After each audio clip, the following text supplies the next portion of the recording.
Hello friends, welcome to daily news analysis of the Hindu. Today the date is 10th April. ज़्यादा कुछ important नहीं है आज के न्यूज़पेपर में एक्सेप्ट वन और टू इम्पोर्टेंट इश्यूज। ये सब पॉलिटिकल न्यूज़ है, not important for your exam. यहाँ पर अब देखिए, हमने अभी तक जितना इलेक्ट्रल बॉन्ड और इन सब के बारे में पढ़ा, हमने एक चीज और देखी थी।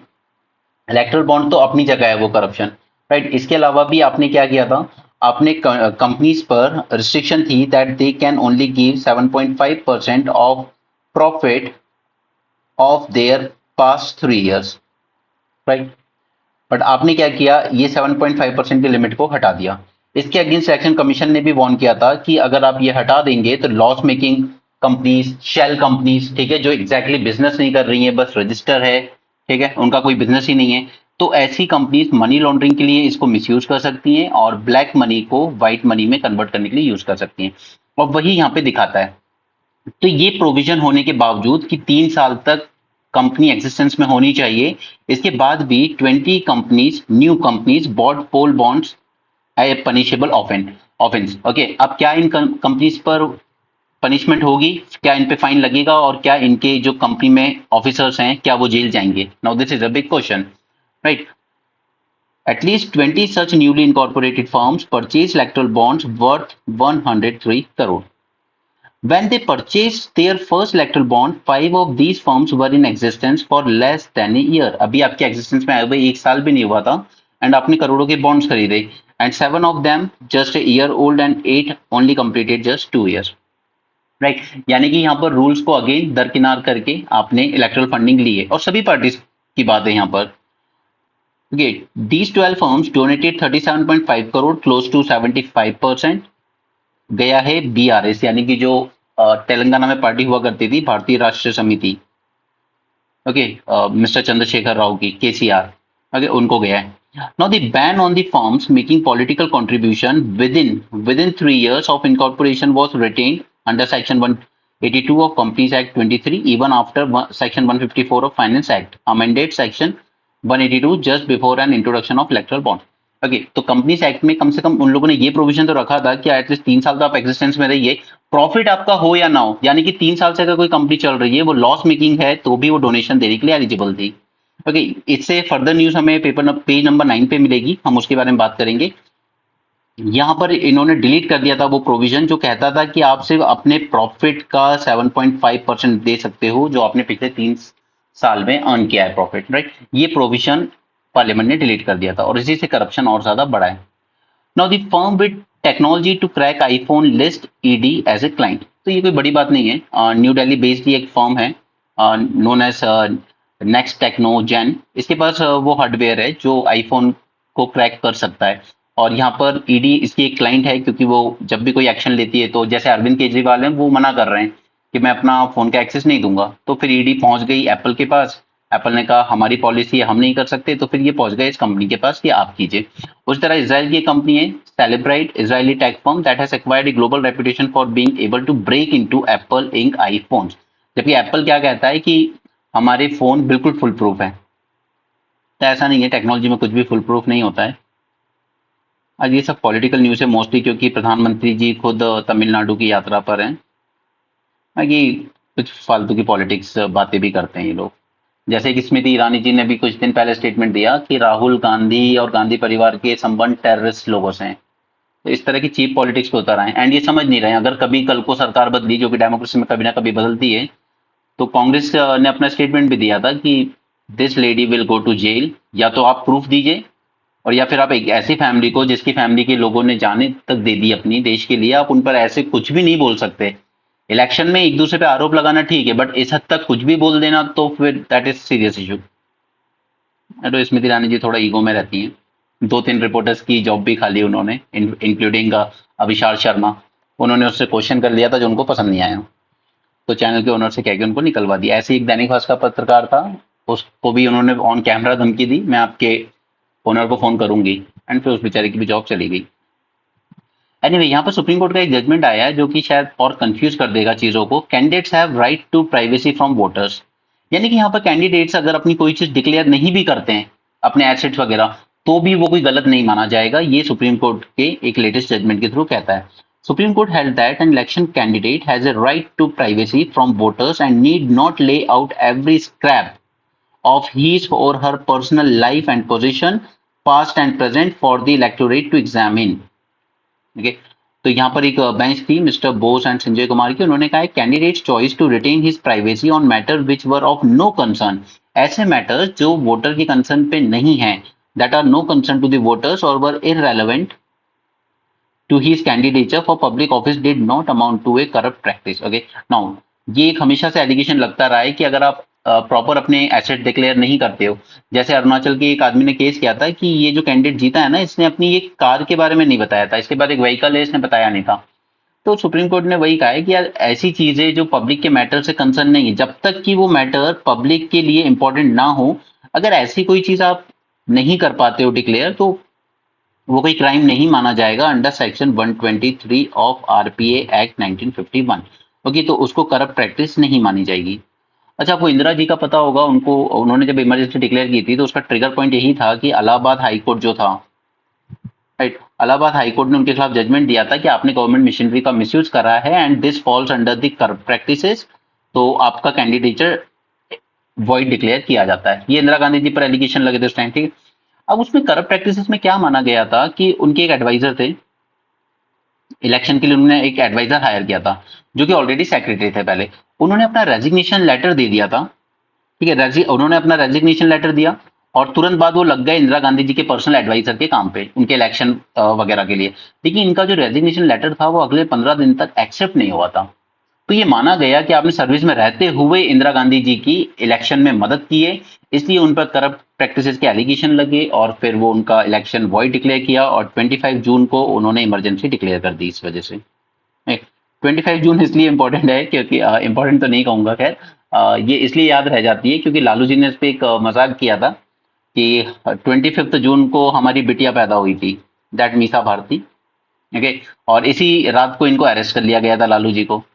तो मीसा वॉज द एक्ट, ठीक है, maintenance of internal security act, जो इंदिरा गांधी ने इसी एक्ट के अंडर में काफी सारे अपोजिशन लीडर्स को अरेस्ट करवाया था कि ये सब प्रोटेस्ट स्ट्राइक करके देश की इंटरनल सिक्योरिटी को बिगाड़ रहे हैं। ओके, तो इस एक्ट के नाम पर ही लालू जी ने फिर अपनी बेटी का नाम मीसा भारती रख दिया, ठीक है, वो जो अभी पॉलिटिक्स में एक्टिव भी है, राइट। तो ये 25 जून की जो डेट है ये इसलिए याद रह जाती है बार बार। ये सब फालतू की बातें हैं इलेक्शन की। Okay, India likely to record normal monsoon, ये स्काईमेट एक प्राइवेट फर्म है, इसने कहा है कि मानसून नॉर्मल ही रहेगा इंडिया में, बट सी यहाँ पर आपको अपने एग्जाम के लिए El Nino, La Nina, Indian Ocean dipole and El Nino Modoki and La Nina Modoki, ठीक है, दोनों होता है, क्योंकि ये 4 टॉपिक प्रिपेयर कर लेना अपने प्रीलिम्स के लिए, इस पे क्वेश्चन आएगा क्योंकि ला नीना एल नीनो बहुत ज्यादा न्यूज में रहा है, बहुत ज्यादा। वैसे इन पे क्वेश्चन एक टाइम बहुत आया करते थे लेकिन फिर आउटडेटेड हो गया कुछ टाइम बाद, तो उस पर काफी साल से क्वेश्चन नहीं आया, बट पिछले साल यूपीएससी ने दिखाया कि वो पुरानी चीजें वापस से ला रहा है। जैसे पिछले साल स्टेटमेंट 1 एंड स्टेटमेंट 2 वाले क्वेश्चन आना शुरू हो गए जो कि पहले आते थे, उसके बाद कई साल तक नहीं पूछे गए। ठीक है, तो इस तरह की चीजें होंगी, तो आप ये 3-4 टॉपिक प्रिपेयर कर लीजिएगा। ये वही है, digital forensics firm, iPhone cracking technology list ED as one of its client, not important for the exam, again not that important. अब आपने वो कहावत सुनी होगी ना, बेकार आदमी कुछ किया कर, कपड़े उधेड़ उधेड़ कर सिया कर, बस वैसी ही कहानी है कि आर्टिकल लिखने के पैसे मिल रहे हैं तो कुछ भी लिखते रहो। एनीवे, यहाँ पे इन्होंने कहा है टेलीमेडिसिन की बात की है, इनका कहना है कि around 88% of the carbon dioxide emissions come from traffic. तो अब ये जैसे आप रूरल एरियाज में रह रहे हो, अर्बन एरियाज में हॉस्पिटल है, आपको वहां जाना है, तो ऑब्वियसली बात है आप कुछ ना कुछ ट्रांसपोर्ट यूज करके जाओगे, राइट। तो ये कह रहे हैं कि यहाँ पे जो पेशेंट है रूरल एरियाज में, ओके, तो ये जब यहाँ पे आता है ट्रांसपोर्ट वगैरह का यूज करके, तो ये भी तो कार्बन फुटप्रिंट बढ़ा रहा है ना हमारे यहाँ। तो ये हेल्थ सेक्टर के कार्बन फुटप्रिंट को इंक्रीज करता है, इसलिए हमें यूज करना चाहिए टेलीमेडिसिन, ताकि ये अर्बन एरिया का डॉक्टर उसको ऑनलाइन इंटरनेट के थ्रू ही चेकअप कर ले, सजेशन कर ले और वो वहीं से दवाई वगैरह परचेज कर ले, तो इसके ये जो कार्बन फुटप्रिंट हो रहे थे यहाँ से आने में, ठीक है, ये कम हो सकते हैं। Right, 88% of carbon dioxide emission come from traffic. और इस पे मैंने एक सेशन भी किया था आपके साथ, मींस 450+, इसमें मैंने कहा था कि आपको हमें ट्रांसपोर्टेशन को डीकार्बोनाइज करने की तरफ काफी स्टेप्स लेने की जरूरत है। Telemedicine is a patient friendly means of health care service delivery. 70% of population हमारी विलेजेस में रहती है, लेकिन अधिकतर फैसिलिटीज कहाँ है, अर्बन एरियाज में, राइट। तो ये एक्सपेंसिव ट्रेवल करना पड़ता है इनको अर्बन सेंटर में, which creates own carbon footprint. Right. उसके अलावा उसकी कॉस्ट होती है, कहीं आ रहा है तो फूड वगैरह का भी खर्चा होगा, अपना काम छोड़ के आया तो वेजेस का भी लॉस्ट होगा। तो ये सब टोटल अगर हम सेविंग में ऐड करें तो रूरल पेशेंट की काफी सेविंग हो सकती है मंथ की 29,100 तक की। तो फालतू का आर्टिकल था। दी ओनली थिंग इज कि टेलीमेडिसिन को हाँ बढ़ावा दिया जाना चाहिए, बट अगेन हर चीज आप डिस्टेंस से ही नहीं कर सकते ना। अदरवाइज सब ऑनलाइन ही पढ़ रहे होते, वो फिजिकल क्लासेस क्यों चल रही होती। ऑनलाइन टैली इन चीजों की एक लिमिट है, एक लिमिट तक ही आप इनको यूज कर सकते हो। Okay, climate crisis is not gender neutral, mister doctor Soumya Swaminathan ने लिखा है। ये इनकी सुपुत्री थी जो हमारे डॉक्टर स्वामीनाथन थे, इनको एक भारत रत्न मिला है। अच्छा देखिए, क्लाइमेट चेंज होता है। अब सपोज हम लोग एक एग्जांपल लेते हैं ड्रॉट का। एक ड्रॉट आया, तो ड्रॉट में हम लोग हमेशा ये तो कहते हैं कि एग्रीकल्चर की जो प्रोडक्टिविटी होगी वो गिरेगी, राइट।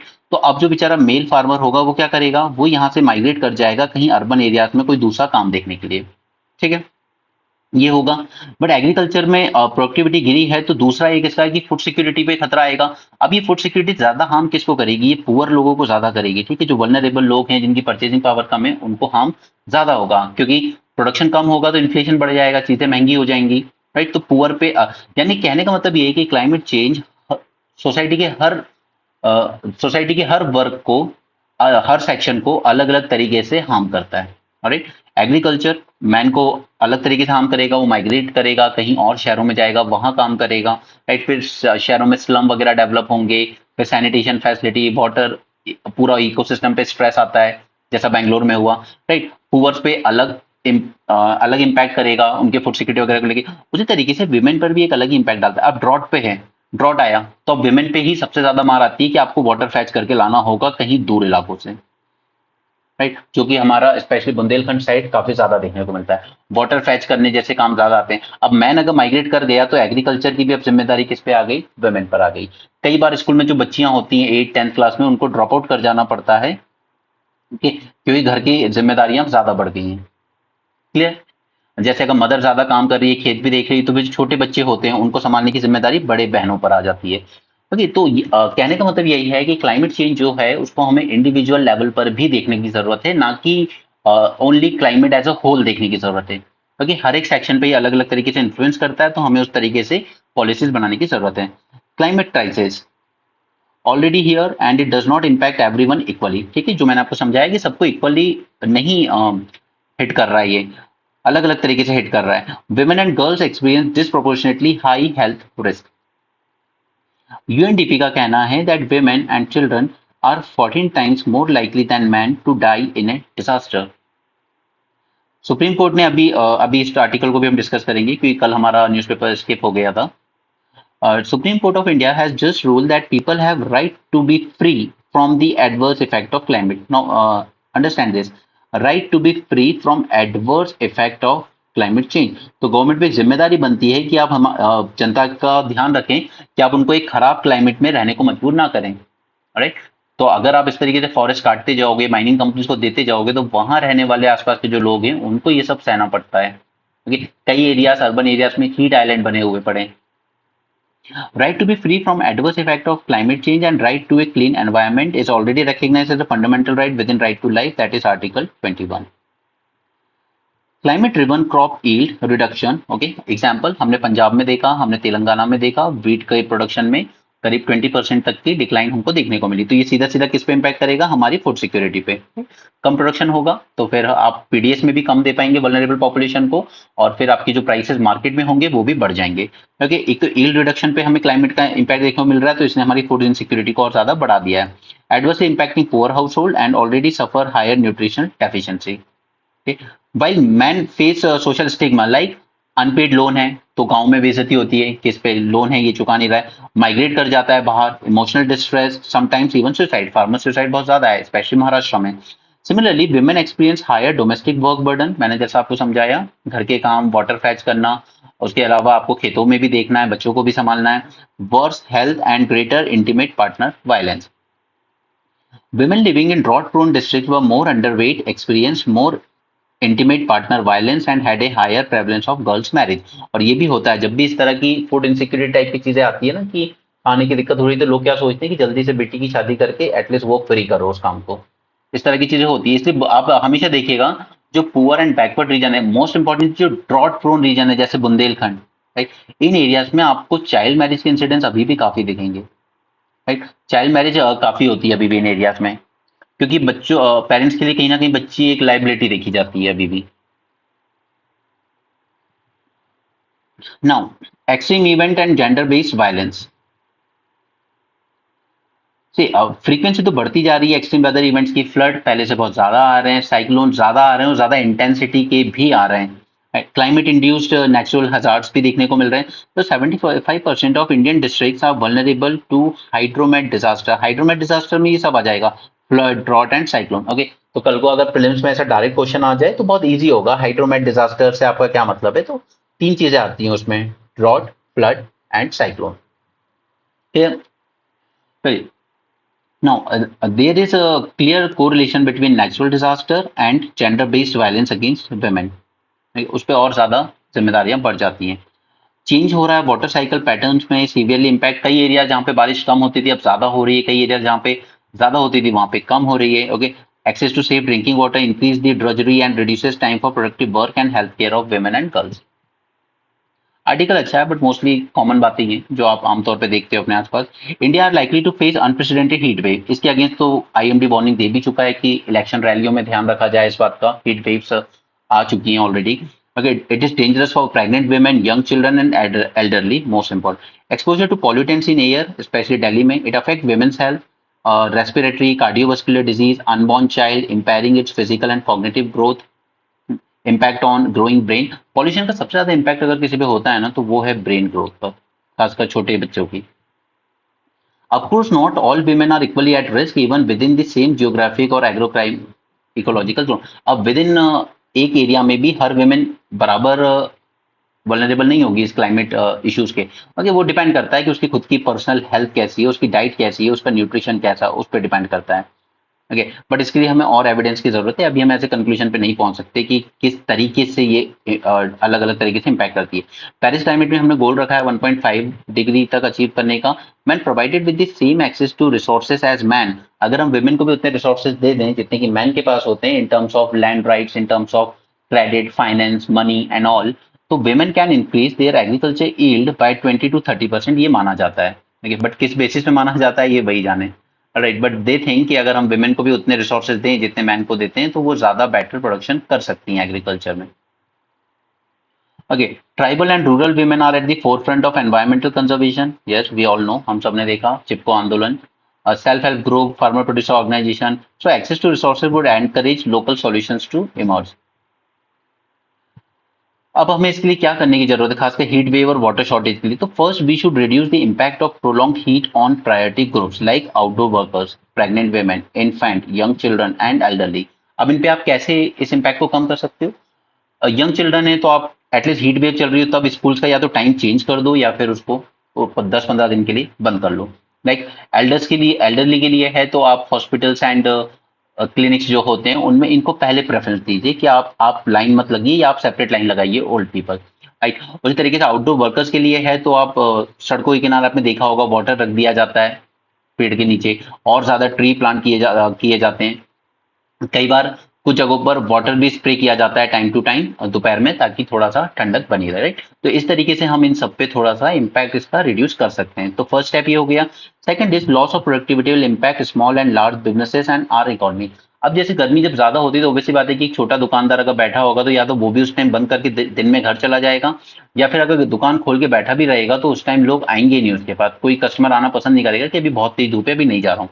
अरे तो इससे आपकी जो बिजनेस की प्रोडक्टिविटी है वो तो कम होती है for small and large businesses. Similarly आपकी जो म्यूनिसिपल म्यूनिसिपल कॉर्पोरेशन हैं, district authorities, they all vulnerable district need to have a plan and provide training and resources to key implement. Heat wave warning, जैसे warning system आप दे सकते हो कि यहाँ पे आज लोकल टेम्परेचर इतना रहेगा, ह्यूमिडिटी इतनी रहेगी। Change of timing for outdoor work, schools, cooling room in the health facilities, public drinking water facilities, immediate treatment of those with heat stroke will minimize the death। ये सारे steps हम लोग ले सकते हैं। In addition to urban planning we can improve tree cover, minimising concrete and increasing green blue spaces, designing house. Green blue spaces से यानी green यानी आप पेड़ वगैरह ज्यादा लगा सकते हो, ब्लू स्पेसेस यानी छोटे छोटे लेक्स वगैरह बना सकते हो, जैसे भोपाल सिटी में काफी है। ऑलराइट, उदयपुर ने दिखाया है painting the roof of low income houses with reflective white paint reduces the indoor temperature by 3 to 4 degree and improve quality of life। तो ये भी एक अच्छा तरीका है कि आप छत को अगर व्हाइट पेंट कर दें तो एटलीस्ट 3 से 4 डिग्री आपका टेम्परेचर थोड़ा सा कम कर सकता है। वाटर शॉर्टेज एक सबसे बड़ा थ्रेट बनेगा गर्मियों में, खासकर जैसा कि सदर्न स्टेट्स ने कहा है कि हमारे यहाँ डैम्स में इस बार पानी बहुत कम है। बैंगलोर की हालत तो अभी देख ही रहे हो आप, right. So panchayat should map the key water sources, develop a local plan to improve water access by directing government scheme and resources. Working at the village level, so the prioritization of action can happen most effectively at the village or panchayat level, building the capacity of panchayat and self help group। इसके अलावा ये सब हमारे action plan है, national action plan on climate change, state action plan climate change. इसके under 8 plans आते हैं जो मैंने आपके साथ डिस्कस किए थे 3 अप्रैल को। ये तो या तो आप वो डिस्कशन देख लीजिएगा या फिर आप डायरेक्टली टेलीग्राम ग्रुप पे जाके 3 अप्रैल वाली फाइल रेफर कर लीजिएगा। ये यहाँ पर ये वो सुप्रीम कोर्ट की जजमेंट की बात कर रहा है जहां पर सुप्रीम कोर्ट ने कहा है right to free of climate change effects, in recognizing the right to be free of the adverse effect of the climate change as a distinct fundamental right। ये सुप्रीम कोर्ट ने अपने latest judgement में कहा है। Okay, now court ने क्या कहा that right to be protected from climate change and right to a wholesome environment are two sides of the same coin. पहले सुप्रीम अभी तक पहले जितनी जजमेंट आई है या जो हम लोग नॉर्मली बात करते हैं उसमें हम लोग यही देखते हैं कि क्लाइमेट चेंज से प्रोटेक्ट करना है किसी को या होलसम होलसम एनवायरमेंट हमें जो प्रोटेक्ट करना है, ये सब सेम है, एक ही बात है। बट नहीं, ऐसा नहीं है, इसको सेपरेटली देखने की जरूरत है बिकॉज जो थ्रेट है क्लाइमेट चेंज का ये बढ़ता जा रहा है। So the time has come to treat the former as a distinct right. तो इसलिए सुप्रीम कोर्ट ने ये right to be protected from the climate change इसको एक डिस्टिंक्ट राइट देकर बताया है। टेम्परेचर बढ़ता जा रहा है, स्टॉर्म्स आ रहे हैं, ड्रॉट्स आ रहे हैं, फूड शॉर्टेज हो रही है, वेक्टर बॉर्न डिजीज हो रही है। There were concern over multiple death of great Indian buster due to solar power transmission line against India's international obligation to meet its emission reduction and increase its energy capacity through non-fossil fuel। Okay, अब हमने जो पंच अमृत रखा है उसमें हमने क्या गोल रखा है अपने सामने, हमने दो, उसमें 5 में से 2 हैं। 500 गीगावाट हम नॉन फॉसिल फ्यूल रिसोर्सेज से करेंगे एंड 50% तक का जो होगा वो हमारा रिन्यूएबल सोर्सेज से आएगा। ठीक है, ये 2 हमारे टारगेट हैं। इसी के लिए हम लोग प्रमोट कर रहे हैं सोलार एनर्जी को बहुत मैसिव स्केल पर। लेकिन हुआ क्या, राजस्थान में हमने सोलार प्लांट लगा लिए, उसके बाद फिर उस इलेक्ट्रिसिटी को वहां से निकालने के लिए हमने काफी सारे इलेक्ट्रिसिटी वायर वगैरह यूज करे। अब इन वायर और पैनल्स इनसे हो क्या रहा है कि जो ग्रेट इंडियन बस्टर्ड होता है ये इससे टकरा रहा है और इससे काफी डेथ हो रही है। तो यही केस सुप्रीम कोर्ट में गया था, तब उसने कहा था कि आप ये सब जो वायरिंग वगैरह है इसको अंडरग्राउंड कर दीजिए। तो फिर कंपनीज वापस गई, मिनिस्ट्रीज ने भी अपनी पेटिशन डाली। ये जो 3 मिनिस्ट्रीज थी, ministry of environment, power and new and renewable energy, इन तीनों ने बेंच के सामने पेटिशन प्री की कि देखिए हमें ये टारगेट्स भी अचीव करने हैं, सोलर एनर्जी को प्रमोट भी करना है। तो अब ग्रेट इंडियन बस्टर्ड की सिर्फ डेथ की वजह से हम लोग ये अंडरग्राउंड करने में इतनी ज्यादा कॉस्ट नहीं कर सकते खर्च। ओके, और इसको करना थोड़ा प्रैक्टिकल भी नहीं है। तो फिर यहाँ पर ये केस उसी रिस्पेक्ट में आया था क्योंकि ये लो वोल्टेज पावर लाइन्स जो यहाँ से निकल रही हैं इनकी वजह से डेथ हो रही है ग्रेट इंडियन बस्टर्ड की। तो कोर्ट ने कहा था आप इनको अंडरग्राउंड कीजिए और जितनी भी ओवरहेड लाइन है उनको अंडरग्राउंड में कन्वर्ट कर दीजिए ताकि ये टकराना बंद हो जाए। बट इन लोगों ने मॉडिफिकेशन मांगा कि ये प्रैक्टिकली पॉसिबल नहीं है। The modification was sought as conversion to underground lines were technically not possible and too expensive and the renewable energy sector was adversely affected by the order। तो फिर court ने अपना order को थोड़ा सा modify किया दैट एक expert committee बनेगी, वो डिसाइड करेगी कितना अंडरग्राउंड किया जा सकता है और कितना ओवरग्राउंड रखना चाहिए। ओके, और अपना पुराना ऑर्डर कोर्ट ने यहाँ पे वापस लिया है। सिमिलरली ट्यूबरक्लोसिस को लेकर हम काफी बातें कर चुके हैं। हमने एलिमिनेशन का टारगेट रखा था 2024 का। ओके, और इस पे हमने मेंस 450 में भी सेशन किया। उसके अलावा मैंने आपसे कहा था कि कुछ मेडिसिन वगैरह जो होती हैं टीबी की उनका नाम याद रखिएगा। टीबी के कई टाइप्स हैं, सब टाइप्स, वो भी मैं आपके साथ पहले डिस्कस कर चुका हूँ। ये एक दवाई है जिसकी शॉर्टेज हुई थी, तभी न्यूज में आया था, डेलामिनेट। ठीक है, तो ये टीबी की मेडिसिन है। T20 टेस्ट क्रिकेट छोड़िए इसको, ये तेलंगाना का है, ये वही है। ठीक है, जो हमने अब देखिए जरा यहाँ पर ये कंपनी कब सेटअप हुई है रजिस्टर 2023 मई में। ठीक है, और विद इन वन मंथ इसने 4 करोड़ के इलेक्ट्रल बॉन्ड डोनेट कर दिए। ठीक है, तो ये सीधे सीधे रूल्स का वायलेशन हो रहा है। नाउ द थिंग इज कि जो लॉ जो कहता है वो कहता है कि ऐसी कंपनी को पनिश किया जाएगा with a fine which may extend to 5 times the amount they have contributed, and every officer of the company who is in default shall be punishable with imprisonment for a term of 6 months. तो अब big question है कि क्या ये action लिया जाएगा इन companies के against? नहीं लिया जाएगा। ये सबको पता है कि ये कंपनीज किसकी हैं और क्यों हैं। सोलर पीवी सेल्स, अब इसके बारे में हम सारी बातें कर चुके हैं पहले कि हम लोग एक लिस्ट बनाएंगे, ठीक है। आपकी जो मैन्युफैक्चरिंग कंपनी है उसको जाकर वहां पे एक सर्टिफिकेशन लेना होगा। अब इसको लाने के पर्पस क्या है? तो जितना अभी तक हमने समझा था उसमें ये सब पॉइंट्स थे। दैट फर्स्ट थिंग इज कि हमें ये इंश्योर करना है कि आप इंपोर्ट नहीं कर रहे हो। ऐसा नहीं है कि आप इंपोर्ट करके ला रहे हो, उस पर मेड इन इंडिया का टैग चिपका दिया, और या फिर आपसे पार्ट्स लेकर आ रहे हो, यहाँ लाके असेंबल कर रहे हो। एक तो हमें ये इंश्योर करना है कि आप जेन्युइन मैन्युफैक्चरर हो, राइट। तो इसके लिए ये सर्टिफिकेशन दिया जाएगा। दूसरा, इस सर्टिफिकेशन का एक बेनिफिट आपको ये मिलेगा दैट जब गवर्नमेंट अपने कोई टेंडर इशू करेगी कि हमें सोलर पैनल्स चाहिए इस प्रोजेक्ट में, तो आपकी कंपनी ऑलरेडी सर्टिफाइड होगी, इस लिस्ट में आपकी कंपनी का नाम होगा, तो आप एलिजिबल हो जाओगे इस बिडिंग में कॉम्पीट करने के लिए। क्लियर? ये दो फायदे होंगे इस सर्टिफिकेशन को लाने की वजह से।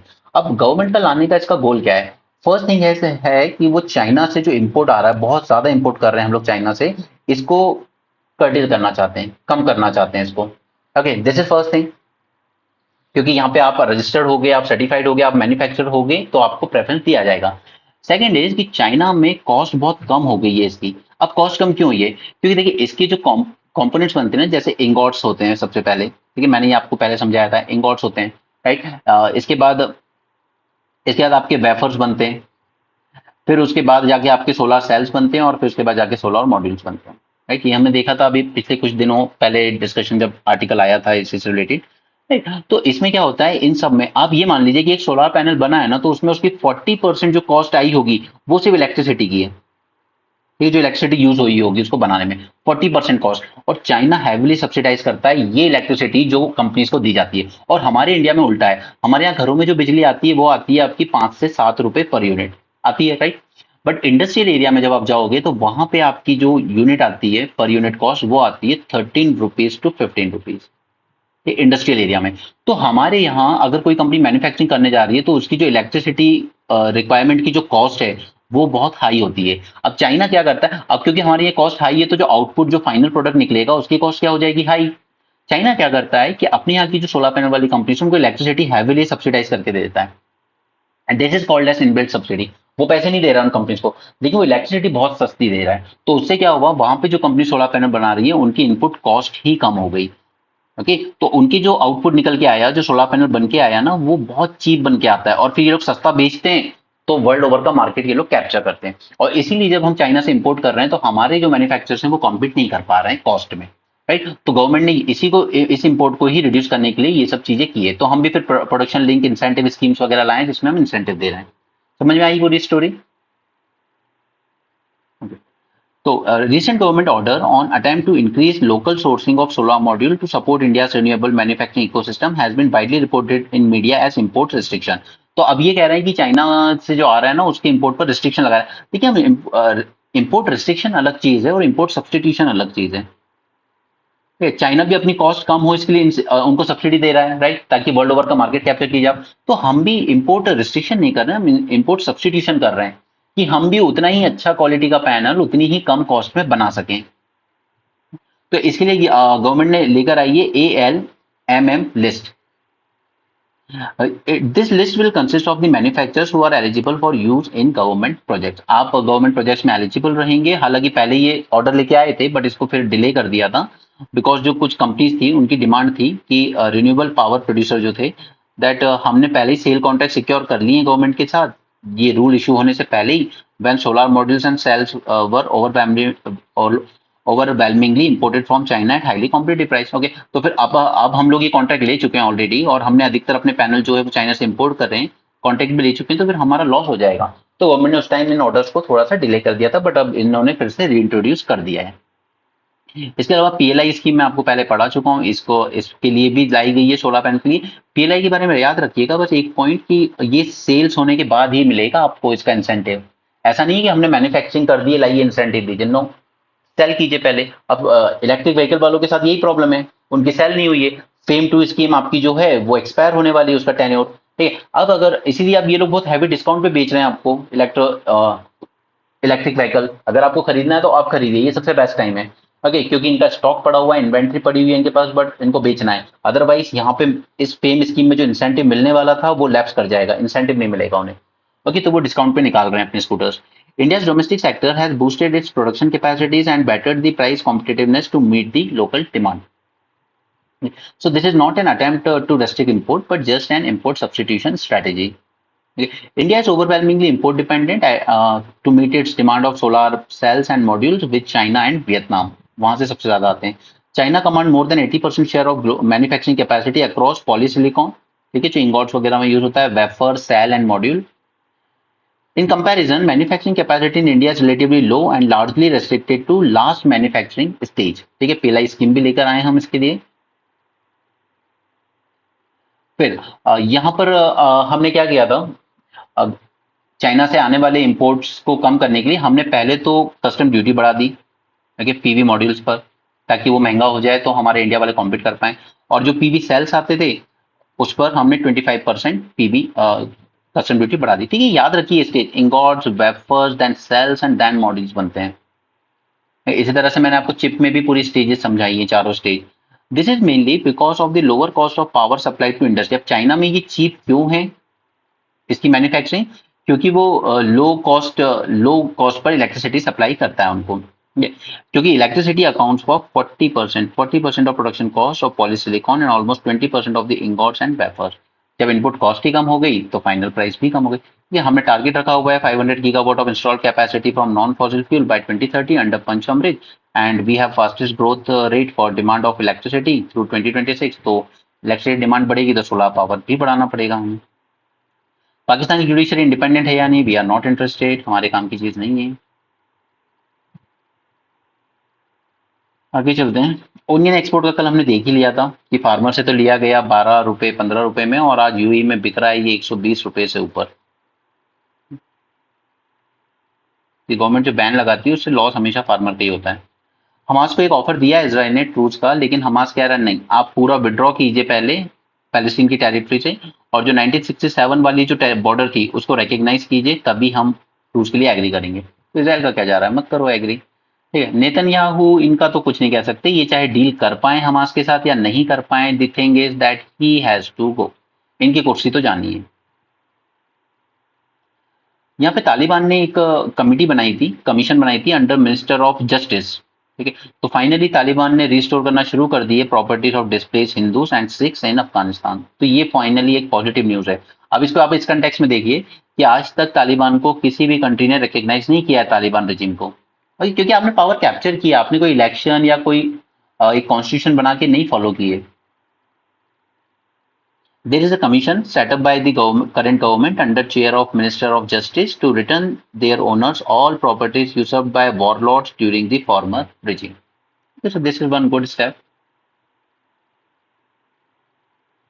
ताइवान ने एक्सरसाइज सिमुलेट कर रहा है कि अगर चाइनीज अटैक होता है इन केस, तो हम कैसे रिपील करेंगे उसको अगर हम पे सरप्राइज अटैक हो जाता है तो। बाकी ताइवान के कंटेक्स्ट में मैंने आपको सब समझाया, मैप लोकेशन मैंने आपको सारी समझाई हुई है। ठीक है, 2 सेशन किए मैंने आपके साथ मैप लोकेशन के, उसमें मैंने सब समझाया है। सेकंड थिंग इज कि यूएसए क्यों इसको नहीं जाने देगा, मैंने आपको ये भी समझाया है।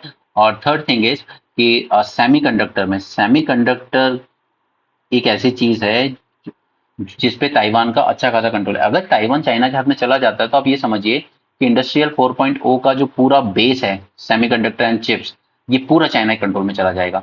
इसलिए यूएसए चाहे कुछ भी हो जाए, वो ताइवान को कभी चाइना के हाथ में नहीं जाने देगा। ओके, बाकी सब स्पोर्ट्स न्यूज है। So that's it for this session. Thanks for joining, have a great day and keep learning.